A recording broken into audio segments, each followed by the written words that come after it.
Welcome, and President Metsola, dear Roberta.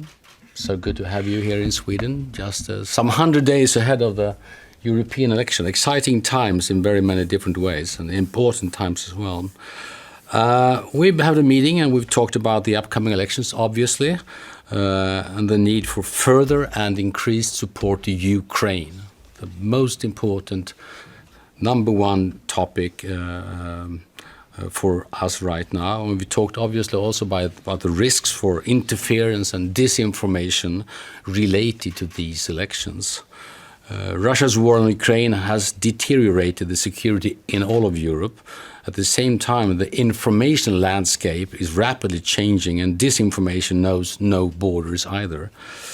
So what has been seen in other national elections may also occur in Europe. Let's be aware about that. Antagonists, organizations, states or state-sponsored actors, they use political events, the national and international crisis to spread disinformation. And in Sweden, the most showing example is, as most of you know, the campaign against social services and social services responsibilities to take care for children at risk. If this information succeeds, it is polarizing and it's harmful to Sweden, but also obviously to Europe as a whole.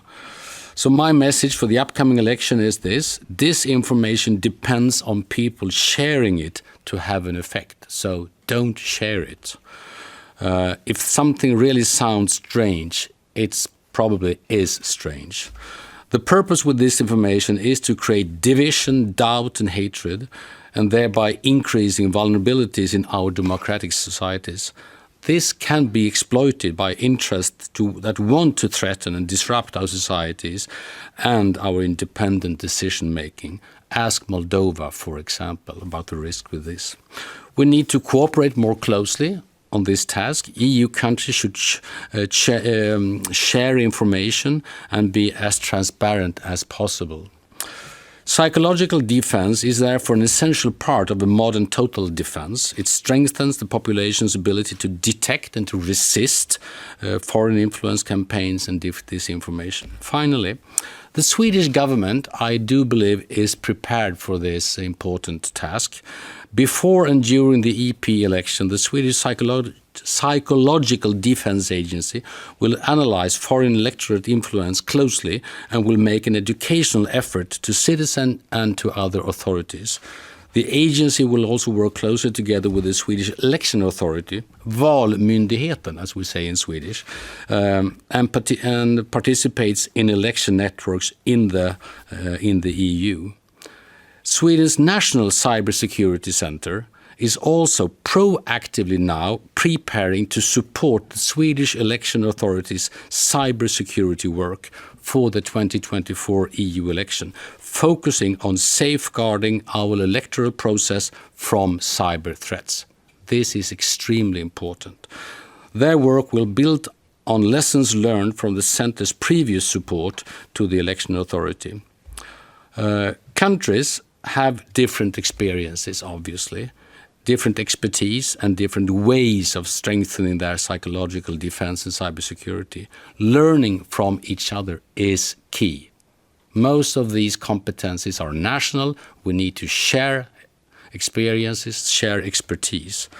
With common challenges, the solutions must be developed in cooperation with other countries, not least within European Union countries. This is not the time to hope for the best, but we must also prepare for the worst, and that's what we're doing right now. On this happy end, please, Roberta. Thank you very much, dear Prime Minister, dear Ulf. Thank you for your kind words. It's great to be in Sweden and beautiful Stockholm today. Let me start by congratulating you on Sweden's accession to NATO. This will strengthen your security and European security. I am currently visiting EU member states in order to increase awareness about the European elections and to encourage people, particularly young people, to vote. I'm here to listen to the concerns and the expectations of Swedish people. This morning I visited a school in Nacka and I was impressed by the enthusiasm of our young generation. After the 9th of June, there will be 720 members of the European Parliament coming to Brussels, 21 from Sweden. Who those people are and what they stand for is in your hands. They will shape policies and adopt legislation that affect all of Sweden and Europe, that has an impact on all of us. It is up to you to choose, to vote, to decide the direction that the European Union will take in the next 5 years. In the last European elections, 55% of Swedish voters went to the ballot box. My hope is that this time more Swedes will make their voice heard in these elections, especially with a war raging on our borders. And our message is therefore this: do not let anyone else decide for you. Do not take Europe for granted. Investing in the future also means that we must make sure our economy is sustainable and that growth works for everyone. Europe's single market must be improved and strengthened, and we need to remind people of its benefits. Europe cannot fall behind when it comes to innovation. We need to support our competitiveness and our industry. Ultimately, with a strong economy, we can bring prosperity and security, because that is strategic autonomy too. As the Prime Minister said, we also discussed disinformation and the absolute priority to guarantee that the results of the European Parliament elections are not affected by malicious interference. In this area, we work very closely with national authorities, and it is a responsibility that falls on all of us. In February, we ushered in new European laws on transparency and targeting of political advertising. And just 2 days ago, the Media Freedom Act and the world's first Artificial Intelligence Act were adopted by the European Parliament.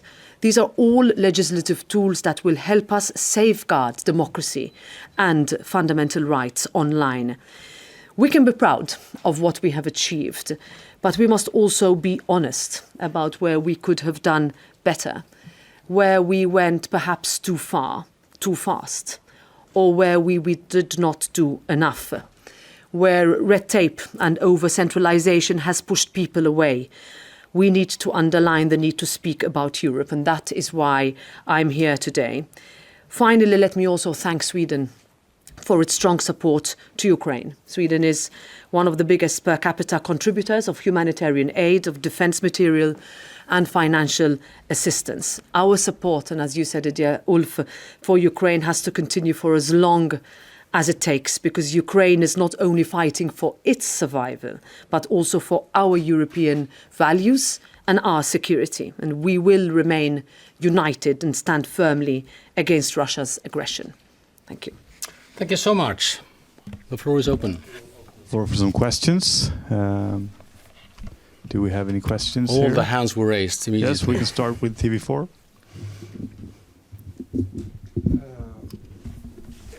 Yeah, TV4 Sweden here. I'm having a question for Prime Minister Ulf. Is it okay to take it in Swedish? A brief translation in Finnish. In Finnish. Flera länder har öppnat för att skicka militär personal som inte är tänkt att delta i strid utan utbildningsinsatser och sådär till Ukraina. Hur ser statsministern på det? Ja, vår grundläggande hållning är väldigt tydlig. Vi gör stora insatser för Ukraina. Vi kommer fortsätta göra stora insatser för Ukraina. Både pengar, militärt material, välkänt, inklusive utbildning som är nödvändig. Men vi gör det på det sätt som vi hittills har gjort. Vi utbildar i Sverige och på andra ställen. Normalt offentliggör vi inte var vi är någonstans, men vi håller oss till det vi har sagt tidigare. Så vi har inga planer på att ändra där. Okej, tack. Now we go to TT. Hello. Swedish News Agency, TT. I'm wondering about the election campaign and about your plans to reach out to young people. So what are your plans? Will you use TikTok, for instance? And in relation to what you said about disinformation, do you see any problems in that area? Well, thank you for the question. Yeah, we are particularly worried about disinformation for these elections. The legislative instruments that I mentioned were particularly aimed in our negotiations, specifically as a European Parliament, on controlling manipulation of voting behavior and, as we see in some countries, direct propagandistic interference, which floods social media channels. I'm not identifying one or the other. In certain countries, if we talk about Slovakia, Czechia, all channels. This has affected the results in some countries in different elections, and we are very much working together with the implementation of the so-called Digital Services Act, which obliges social media platforms, including TikTok, to abide by the rules in terms of what has to be taken down, in terms of deep fakes, in terms of incitement, in terms of what is against what we would have in a democratic ambience of an election, of course, keeping in mind freedom of expression. With the specific reference to TikTok, here, the European Parliament, together with other institutions, has disallowed the use of downloading the app on corporate devices. But what we have understood is that we need to fill a potentially growing disinformation space with a fact-based countering propaganda campaign. And that is what we have started to do most recently. It is fitting into my visits in each member state that does not only include meetings with prime ministers and the parliament, as I did today, but also with really speaking to young people face to face. The one question, and this has, I would say, cropped up in every single youth event I've participated in all the member states I've visited, is, realizing that this campaign, especially in those countries where 16-year-olds will vote. We have countries where, for the first time, 16-year-olds will vote, 4 of them, 1 17. New electorate, completely different type of ways that they receive the news. And as the Prime Minister said, if something looks strange, don't believe it, is one of our biggest challenges. I see it not only as the information that we get. The European Parliament has a specific profile, and the candidates will be able to run a campaign in what will be, let's say, a very, very loud one, but one where we can list the successes we've had for the past 5 years and also identify the challenges that we have. That is going to be sort of in an honest, pragmatic, realistic, pro-European campaign that tries to get to as much of our audience as possible, more than we've managed before, where we thought only some specific types of campaigning would be possible. We will have to use all the tools. If you allow me to add on to two things. First in Swedish.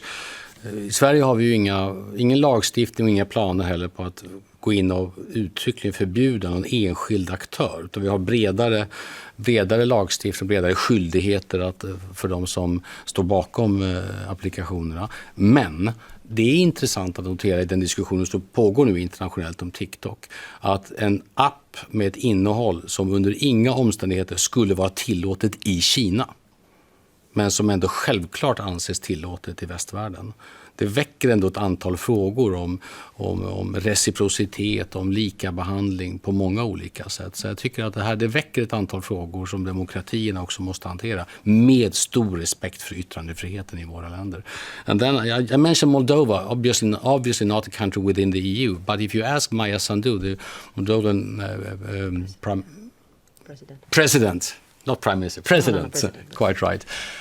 They are extremely vulnerable to Russian interference and also vulnerable to the fact that the EU legislation covers EU countries. So what is not allowed within the European Union might be allowed and might be used outside the European Union in a very, very damaging way.